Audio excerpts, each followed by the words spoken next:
¿Qué está pasando en el Congreso? Tenemos una agenda legislativa que se está moviendo intensamente en los últimos días. Anuncios de aranceles para el cobre, por ejemplo. ¿Qué pasa con nuestra economía? ¿Cuánto nos puede pegar eso a nosotros? Vamos a estar conversando de esto junto al diputado de Renovación Nacional, Frank Sauerbaum. ¿Cómo está, diputado? Bienvenido, muy buenos días. Hola, muy bien, buenos días.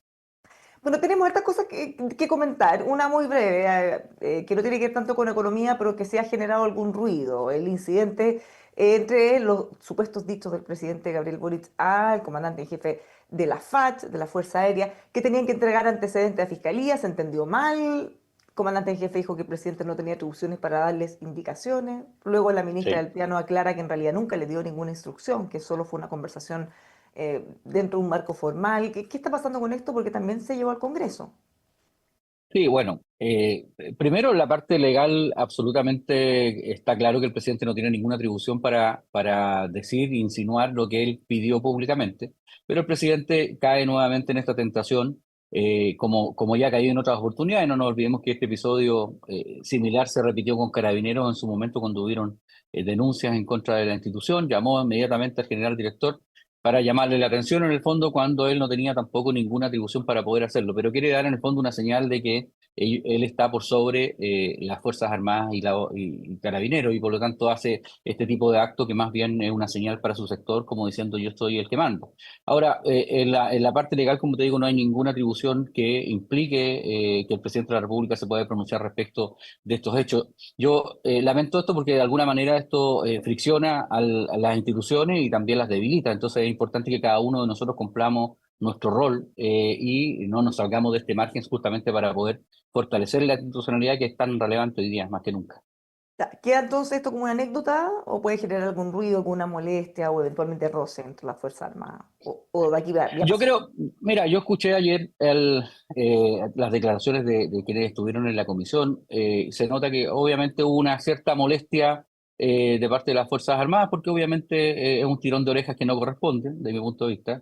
Pero bueno, yo creo que esto puede quedar aquí como una anécdota más de los tantos dichos desafortunados del presidente y no sigamos profundizándolo, porque finalmente lo que importa es que se zanje esta situación en términos legales, que la Fiscalía haga un buen trabajo, ¿cierto? Y finalmente detengamos diría yo, introducción que tenemos de algunos narcotraficantes, ¿cierto?, en las instituciones. Es tremendamente delicada la situación. Yo creo que no nos da para poder discutir en otros temas, sino que poner el foco en realmente lo que importa. Ahora, pasando a otro tema, pero que también tiene que ver con el presidente y entre presidentes. El presidente Trump anuncia aranceles al cobre. Como ya estamos acostumbrados, son anuncios medios al pasar, sin detalles, sin especificaciones, ni de fecha, ni cuándo, ni a quiénes. Ya están todos especulando respecto a si esto va a decantar en algo o no. El presidente Gabriel Boric en esta oportunidad dijo que va a ser cauteloso porque las relaciones y la Sí. política no se hace por redes sociales. ¿Qué le parece? Sí, a ver, nosotros exportamos el 12% de nuestro cobre a Estados Unidos y el año pasado, 2024, exportamos 5.880 millones de dólares eh, directamente a ellos. Por lo tanto, es una situación que para nosotros es relevante, o sea, no es un tema menor. Ahora, si tú me preguntas a mí en términos políticos, yo creo que el presidente Trump no daría esta ventaja tan evidente a China, ¿cierto? Que es nuestro principal cliente, por decirlo de alguna manera, en cobre.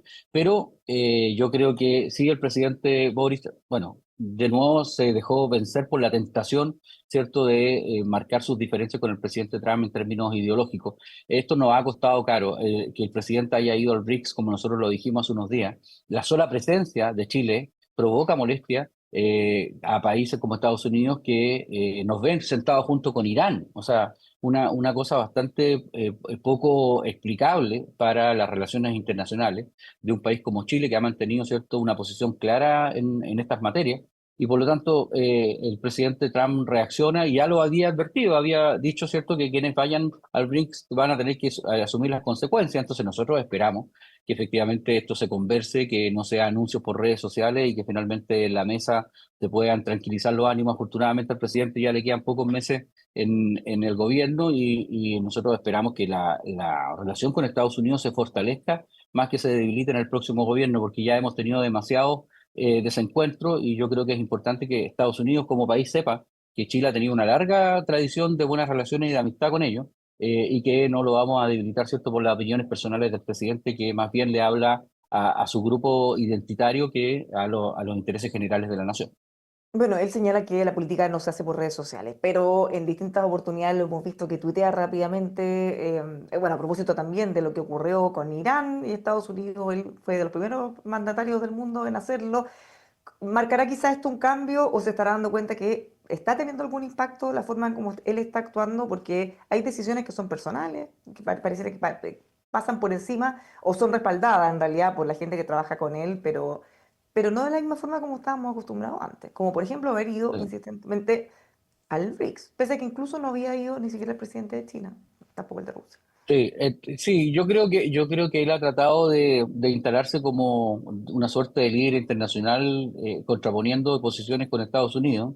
Eh, yo creo que no le alcanza para eso, ni mucho menos, pero él ha hecho un intento por poder posicionarse de esa manera, pero eso perjudica la posición general de Chile, y nuestros intereses. Entonces, el presidente yo creo que no ha estado a la altura de lo que el país esperaba, en materia internacionales. Nosotros tenemos que ser muy cuidadosos. Nosotros somos un país pequeño, el más abierto del mundo, que tiene más tratados económicos, ¿cierto? Y de libre comercio con todos los países, y dependemos de nuestras relaciones comerciales, que son tremendamente delicadas, más que nunca hoy día con un presidente como Trump, ¿cierto? Que ya ha dicho cuáles son sus políticas, respecto de los países que son sus aliados y cuáles no. Entonces, yo preferiría que el presidente, tomara estas decisiones, se aguantara un poquito el Twitter y las consultara con quienes saben de relaciones internacionales, y lamentablemente el canciller se pasa a llevar permanentemente en estas situaciones, y obviamente eso también lo debilita a él cuando tiene que ir a conversar con alguien más, para poder hacer negociaciones que realmente defiendan el interés general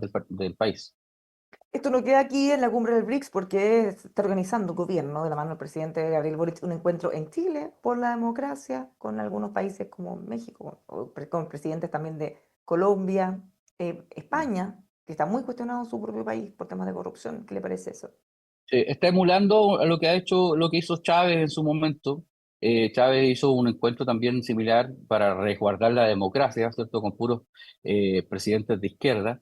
Y también se ha hecho en otros países. Yo creo que el presidente comete un error en los últimos meses de dejar una huella, ¿cierto? En este sentido, no defendiendo los intereses generales del país, sino que más bien dando una señal a su sector político, y a toda Latinoamérica respecto de que él es un presidente de izquierda, y que todo lo que pudo haber hecho, ¿cierto?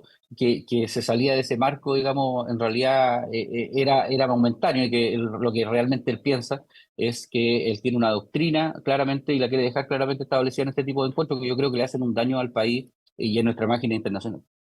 Bueno, pasándonos a otros temas, ya estamos en periodo de campaña, lo que se haga en el gobierno, en el Congreso, va a ser muy relevante de cara a las próximas elecciones, porque no solo tenemos que elegir presidente, sino que también el Congreso, bueno, parlamentarios, diputados y algunos senadores. ¿Qué le parece que haya un grupo de compañeros suyos de la Cámara que están buscando, bueno, que desde el oficialismo en realidad, están buscando votar, derribar algunas cosas que se aprobaron en el proyecto de permisología? Mm. Mire, son 42 diputados que van desde el Partido Comunista al Partido Socialista, que realmente es incomprensible lo que ha ocurrido. Nosotros, cuando se empezó a tramitar el proyecto de permisología, el ministro Grau vino a hablar conmigo especialmente, y con otros diputados, porque yo era jefe de bancada, para que le diéramos celeridad a este proyecto. Nos mostró todas sus ventajas. Nosotros nos entusiasmamos con un proyecto que es beneficioso para el país. Lo aceleramos en la Comisión de Economía, lo mismo hicimos en la sala, lo tramitamos rápidamente en el Senado, se promulgó como ley, y 42 diputados del gobierno, van hoy día a defender ciertas posiciones que son incomprensibles, porque no lo hicieron en la sala, no lo hicieron en la tramitación, y lo hacen luego, ¿cierto?, cuando ya se termina de promulgar, y de tramitar.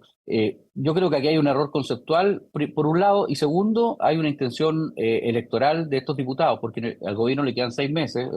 El síndrome del pajo todo cojo llegó con todo al Congreso Nacional, y cada parlamentario está defendiendo su propio interés, hablándole a su sector identitario, el sector al cual, ellos dependen, ¿cierto?, electoralmente hablando. Por lo tanto, a estos 42 diputados no les interesa, ¿cierto?, la generación de inversión, ni crecimiento económico, ni la generación de empleo, producto, ¿cierto?, de la situación económica en la que estamos, sino que más bien la reelección. Y la reelección se sujeta en varios sentidos a hablar en contra del gobierno, en contra de medidas que tomaron, que son impopulares para los sectores más de izquierda radicalizados, como justamente este proyecto de permisología, que por lo demás te digo, tienen un error conceptual bien grave, porque ellos dicen que hay temas medioambientales ligados y uno revisa la norma. Eso no es así, hay un proyecto distinto, sí, que está evaluándose en el Senado, que es la modificación al sistema de evaluación ambiental, que es otro proyecto, pero aquí, ¿cierto? Se dice que va a haber una posible traspaso de normativas, ¿cierto? Medioambientales por las facilidades que se dan para la inversión. La verdad que este proyecto solamente lo que hace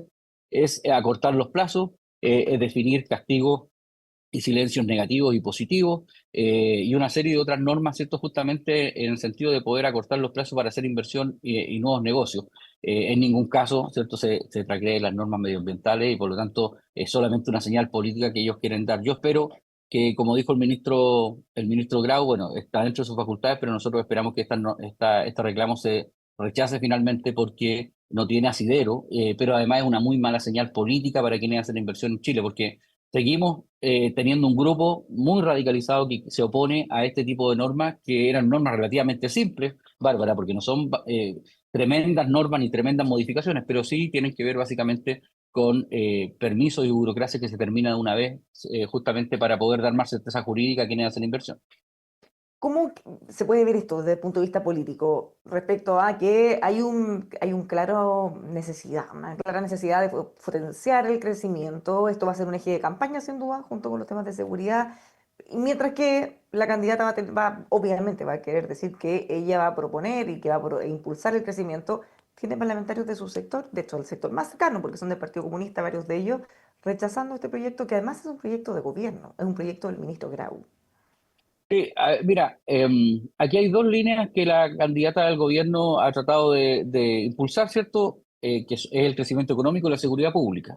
Y te pongo dos ejemplos claramente. Acabamos de hablar, ¿cierto?, del proyecto de permisología, y ayer nosotros aprobamos el proyecto de la Fiscalía Supraterritorial, que también va a ayudar, ¿cierto?, a poder luchar en contra de la delincuencia, el narcotráfico y el crimen organizado, básicamente. ¿Qué es lo que hizo el Partido Comunista del Frente Amplio? También hablar y votar en contra de ese proyecto inexplicablemente. Entonces, la candidata dice que al narcotráfico y a la delincuencia se le enfrenta con amor. Entonces, la verdad que con amor no nos alcanza, ¿cierto?, para poder tener a quienes tienen que estar detrás de las rejas. Ellos también votaron, por ejemplo, en contra de la ley Nain Retamal, que protegía a carabineros, la ley de porte de combustible, la ley antiterrorista en algunos aspectos fundamentales, la ley de reincidencia, la ley de control migratorio, la ley de ingreso irregular y un largo etcétera, porque finalmente la izquierda no cree en los temas de seguridad pública, y por lo tanto este discurso se le cae a pedazo a la candidata Jara, que no tiene detrás a un grupo de personas que, digamos, piensen lo mismo, entonces es difícil sostener su posición.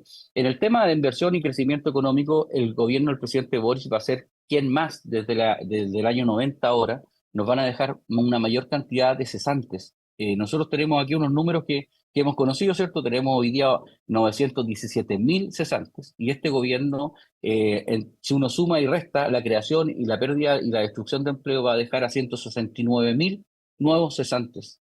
El presidente Piñera, a pesar de la pandemia, la cesantía apenas dejó 26.000, y eso obviamente quiere decir mucho. Es odiosa la comparación, pero evidentemente hay que hacerla. El presidente Lagos, cuando estuvo en su gobierno, dejó 14.500 cesantes, la Bachelet 1 dejó 29.100 y Piñera 1 creó 181.000 menos cesantes y creó 1 millón de empleos. Entonces, cuando uno revisa las cifras realmente de quién cree en la generación de inversión, crecimiento económico, generación de buenas condiciones laborales, uno ve, ¿cierto?, que este gobierno fracasó estrepitosamente. Fíjate que recién la semana pasada, Bárbara, recién presentaron el proyecto para unificar los subsidios al empleo, recién, y faltan 6 meses para que termine el gobierno. Entonces, realmente no hay una convicción de la necesidad de este tipo de medidas. O sea, no son pocos los que han tratado de traspasar a la misma candidata Jara, en tanto ministra del Trabajo, responsabilidad de que parte de la agenda que ella implementó ahora está generando problemas en el empleo, en el mercado laboral y que va a seguir generándolos hacia adelante. Pero desde el gobierno, el ministro del Trabajo nos decía, "No, esta agenda toda se aprobó casi en forma unánime o muy transversalmente. Se tomaron consideraciones que según los empresarios, según la oposición, eran cosas de gradualidad, por ejemplo, que se supone que mitigaban todos los impactos, entonces todos se sumaron a aprobar, pero ahora le echan la culpa a la ministra Jara". Sí, a ver, lo que pasa es que nosotros hicimos una serie de diálogos y conversaciones con una serie de condiciones que muchas de ellas no se fueron cumpliendo. Efectivamente, hubieron normas como, por ejemplo, que nosotros propusimos, y eso era lo más llamativo, no era un proyecto nuestro, y nosotros tuvimos que exigirle al gobierno que si quería rebajar 40 horas, ¿cierto? Aumentar la cotización previsional, aumentar el salario mínimo, tenía que hacer una rebaja tributaria en la pequeña empresa. Eso ha perdurado ahora a regañadientes del gobierno. Y esto es provisorio y por lo tanto vamos a tener que discutir un estatuto PYME pronto para ver cuál es su situación. Pero a mí lo que me llama la atención fue que yo como miembro de comisión de trabajo y junto con los otros colegas, le pedimos permanentemente a la ministra una política pública para mejorar los niveles de empleo. Nunca se pronunció, porque la ministra estaba preocupada de aprobar proyectos que fueran rentables políticamente. Entonces, solamente habló de 40 horas, solamente habló de salario mínimo y solamente habló, ¿cierto?, de reforma previsional. Nunca habló de productividad, por ejemplo, de los trabajadores. Cada vez que le decíamos, oiga, ¿cómo vamos a mejorar la productividad de los trabajadores para aumentar salarios reales?